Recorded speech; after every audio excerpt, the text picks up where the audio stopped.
বর্তমান সরকার চেষ্টা করছে আলুর যাতে দাম বাড়ে। প্রথমত আলুতে যে প্রতিবন্ধকতাগুলো ছিল, অর্থাৎ একটা আতঙ্কিত ছিল ব্যবসায়ী সমাজ, কৃষক সমাজ, যে আলু বোধহয় আলুর উপরে নতুন সরকারও বোধহয় কোনো হস্তক্ষেপ আনবে। আমরা বলেছি আলুতে আমরা কোনোদিন না ঘিরবো প্রোডাক্ট। সরকারি এবং বেসরকারি যে উদ্যোগপতিদের সমন্বয়ে আলুর উপর একটা নতুন যে সম্ভাবনা তৈরি হয়, যাতে সেই ব্যবস্থাপনার মধ্যে সরকার আছে এবং সেই চিন্তা ভাবনার মধ্যে সরকার আছে। বর্তমানে স্টোরে মজুদ থাকা আলু নিয়ে সরকার তেমন কিছুই ভাবছে না, একথা গতকালই জানিয়েছেন পশ্চিমবঙ্গের কৃষিমন্ত্রী দুধকুমার মণ্ডল। বাংলার নতুন সরকার আগামী সিজনে আলু চাষের সময় কৃষকদের সব রকম ভাবে সাহায্য করবে বলে প্রতিশ্রুতি দিয়েছেন কৃষিমন্ত্রী দুধকুমার মণ্ডল। কৃষিমন্ত্রীর এই বক্তব্যের পরিপ্রেক্ষিতে কৃষকদের পাল্টা বক্তব্য, আগামী বছরের জন্য নয়, এবছরে পাহাড় সমান মজুদ থাকা আলু নিয়ে অবিলম্বে রাজ্য সরকারকে ভালো কোনো পদক্ষেপ নিতেই হবে। ভোটের আগে বর্তমান সরকারের প্রতিনিধিরা বিভিন্ন জায়গায় নির্বাচনী প্রচারে গিয়ে আলু নিয়ে ঢালাও প্রতিশ্রুতি দিয়েছে। এখন আলুর দুর্দিনে সরকার চাষিদের পাশে না দাঁড়ালে আলু শিল্প আর বাঁচবে না। গতকাল শ্রীনগরের রক্তদান শিবিরে উপস্থিত হয়ে গোঘাটের বিধায়ক প্রশান্ত দিগার জানালেন, রাজ্য সরকার বিভিন্নভাবে চেষ্টা করছে আলু কেন্দ্রিক শিল্প গড়ে তুলতে। সরকারকে আলু নিয়ে সুপদক্ষেপ নিতে কিছুটা সময় দিতে হবে। নমস্কার জানাই অন্নদাতা কৃষক এবং ব্যবসায়ীদের। বেঙ্গল পটেটো নিউজের তরফে আমি রামকমল চ্যাটার্জি গতকাল শ্রীনগরে কথা বলেছিলাম গোঘাট বিধানসভার বিধায়ক প্রশান্ত দিগারের সাথে। আলুর দাম বাড়ানো, আলু নিয়ে সরকারের পদক্ষেপ ও শ্রীনগরের অসিত মান্নার উদ্যোগে গতকালকে রক্তদান শিবির নিয়ে কি বললেন গোঘাটের বিধায়ক প্রশান্ত দিগার, এক্সক্লুসিভলি শুনে নিন। ভিডিওটি প্রচুর পরিমাণে শেয়ার করতে এবং চ্যানেলটি সাবস্ক্রাইব ফলো করতে ভুলবেন না। প্রশান্তদা নমস্কার। নমস্কার দাদা, এখন আলুর ফ্রি বন্ডের দামের যা অবস্থা, তাতে চাষের খরচ তো দূরের কথা, মানে আলুটা যে মাঠ থেকে চাষিরা ইন্দোর পর্যন্ত এনেছে সেই খরচটুকু উঠছে না। তো আলুর দাম বাড়াতে রাজ্য সরকার কি কি পদক্ষেপ নিতে চলেছে? দেখুন, আজকে আলুর যে পরিস্থিতিটা, এটা তো আর রাতারাতি হয়নি।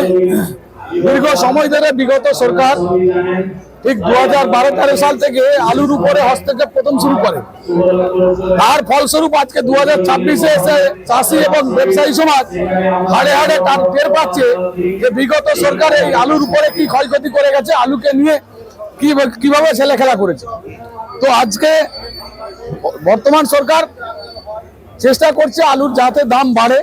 প্রথমত আলুতে যে প্রতিবন্ধকতাগুলো ছিল, অর্থাৎ একটা আতঙ্কিত ছিল ব্যবসায়ী সমাজ, কৃষক সমাজ, যে আলু বোধহয় আলুর উপরে নতুন সরকারও বোধহয় কোনো হস্তক্ষেপ আনবে। আমরা বলেছি আলুতে আমরা কোনোদিন না ঘিরবো প্রোডাক্ট, কারণ আমাদের যুক্তরাষ্ট্রীয় কাঠামোতে এক রাজ্যের ফসল আর এক রাজ্যে যাবে, এটা হচ্ছে স্বাভাবিক। সেক্ষেত্রে আমরা কোনোভাবেই মানে ভোটার ঘিরা থেকে আরম্ভ করে ভোটারে হ্যারাসমেন্ট করা ব্যবসায়ী সমাজকে, কৃষক সমাজকে, সেই জায়গাতে আমরা আমাদের অবস্থান সেখান থেকে আমরা সরে এসেছি এবং আমরা সম্পূর্ণরূপে কৃষক এবং ব্যবসায়ীদের যাতে আগামী দিনে সুরক্ষিত থাকে এবং তারা যাতে তাদের কষ্ট করা অর্জিত যে ফসলের ন্যায্য মূল্য পায়, ব্যবসায়ীরা যে সংরক্ষণ করে আলু কিনে তারা যাতে ন্যূনতম মুনাফাটা পায়, সেই বিষয়ে সরকার অত্যন্ত সচেষ্ট আছে। এবং এই আলুকে কেন্দ্র করে আগামী দীর্ঘমেয়াদী বেশ কিছু পরিকল্পনা আমরা নিচ্ছি।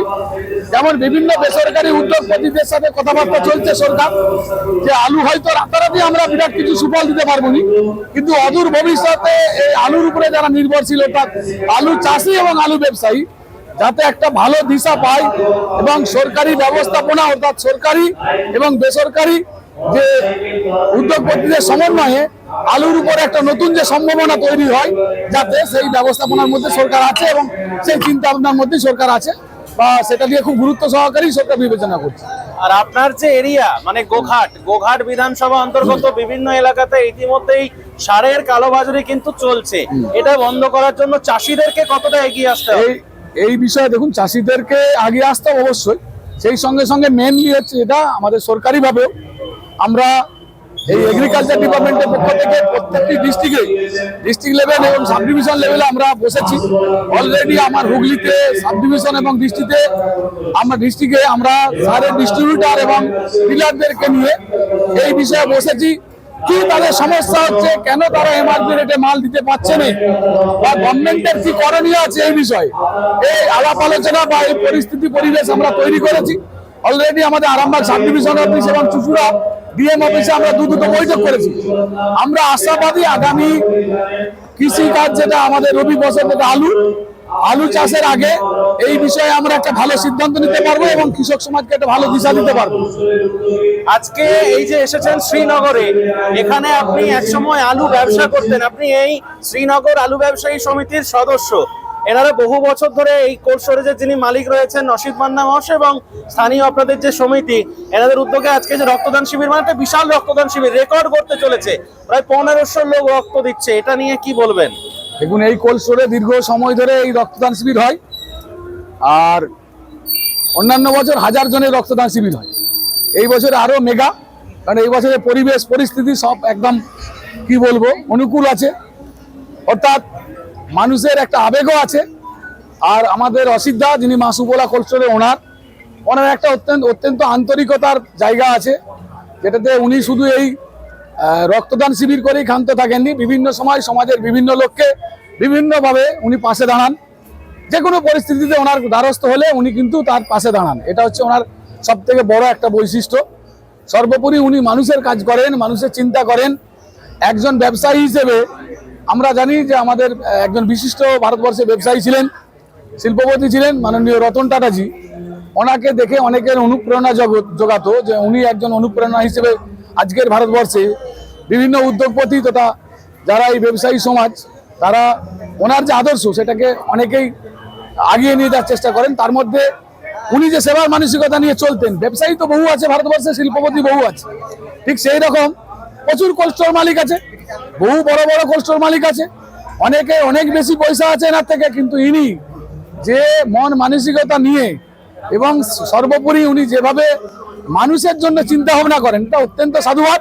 আজকের ডেটে আমি মানে যদিও এটা আমার বিধানসভা বা জেলা নয়, কিন্তু কর্মসূত্রে আমি এখানেই থাকতাম দীর্ঘ সময়, এখনো আছি। তো যাই হোক, শ্রীনগর আমার কাছে একটা খুব আত্মিক সম্পর্কের জায়গা। আর আমার পাশের বিধানসভা গোঘাট, আমি আজকে বিধায়ক হয়েছি বলে নয়, এই জায়গাটার সাথে আমার একটা নারীর সম্পর্ক আছে, তাই কোনোভাবেই এইখান থেকে বেরিয়ে যাওয়ার জায়গা নেই। আর অসিত বাবুর আন্তরিকতার ডাকে এসেছি, আর ঈশ্বরের কাছে এটা প্রার্থনা করব ওনার জন্য, যাতে উনি অনেক দিন আরো দীর্ঘায়ু হয়, উনি সুস্থ থাকেন আর সমাজের আরো ভালো ভালো কাজ করতে থাকেন। আমরা অবশ্যই আপনার পাশে আছি, আপনার পেছনে থাকবো।